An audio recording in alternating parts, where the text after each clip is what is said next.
Hello. On behalf of Florida Business Exchange, welcome to Reasons for Owner Financing. This is one in a series of videos from Florida Business Exchange that cover the basic steps you will climb in selling your business. A critical step in this process is seller financing. In today's tight credit market, a business owner must understand that banks and buyers may require the seller to assume a portion of the risk as a condition of the sale. But before I cover the frequent need for seller financing, I'd like to thank you for your interest in working with Florida Business Exchange to help you sell your business.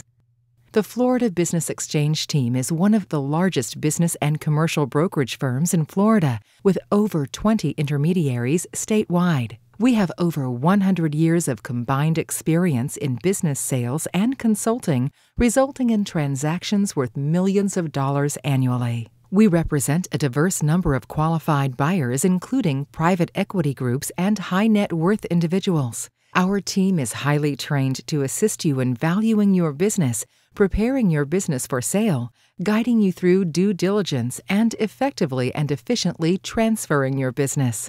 Our objective is for you to receive full value and peace of mind after the sale.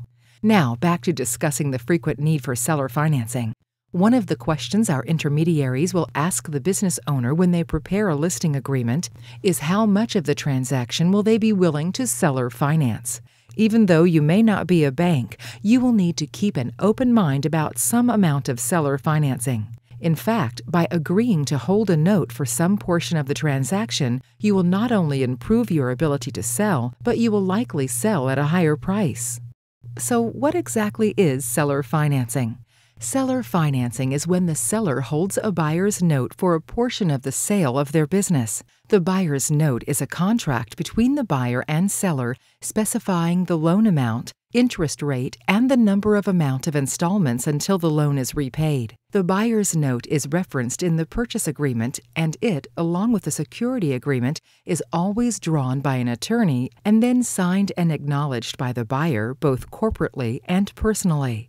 Often, the buyer's note is accompanied by a security agreement or personal guarantee, giving the seller the ability to lien any and all of the buyer's assets in the event of default. This lien, including a list of assets, is recorded in the local county and in the state registry as collateral for the loan. In addition to improving the probability of selling your business and maximizing the price of the sale, there are other benefits to seller financing.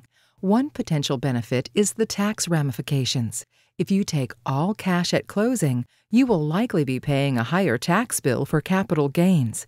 Taxes are a very important consideration, so before you take a firm stand against seller financing, you should discuss the terms of any transaction with your CPA or tax attorney. You must also consider that seller financing will require a lower down payment to purchase your business. This will help expose your business to more potential buyers, and often this may be the only possible way a buyer can purchase your company. Under present market conditions, banks are reluctant to lend money even for hard assets, and lending for goodwill is very infrequent without a portion of seller financing included. Even though SBA loan guarantees are readily available, they do not guarantee a bank will be willing to write a loan for your transaction. In many cases, the banks are requiring that the seller hold a note for at least 20% of the transaction price. This is often referred to as requiring the seller to have skin in the game. So if you really want to sell and receive full value for your business, you may have no alternative but to accept seller financing. There are some additional considerations that will help protect your investment in seller financing. One consideration is to make sure the buyer makes a large down payment. The more skin the buyer has in the game, the more likely they are to ensure the business will be run successfully and you will receive your payments. A second consideration is to lien the assets of the business. If the buyer defaults on the note, this gives you the ability to step back in and take over the business. A third consideration is to make sure you have a qualified buyer. At Florida Business Exchange, we do our best to make sure buyers are qualified to run your business. We assist you in reviewing prospects for your business. And the final consideration is to verify the buyer's credit worthiness.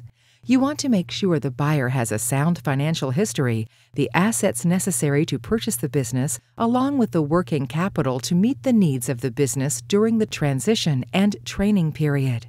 Addressing these considerations should ease your mind about seller financing.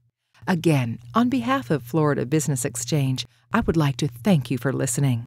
If you have any questions regarding preparing your business for sale or the amount of seller financing that will be required to sell your business, please do not hesitate to contact your Florida Business Exchange intermediary for a complimentary consultation. I wish you the best of luck in pursuing your after-sale dreams and having our team of professionals helping you through the process.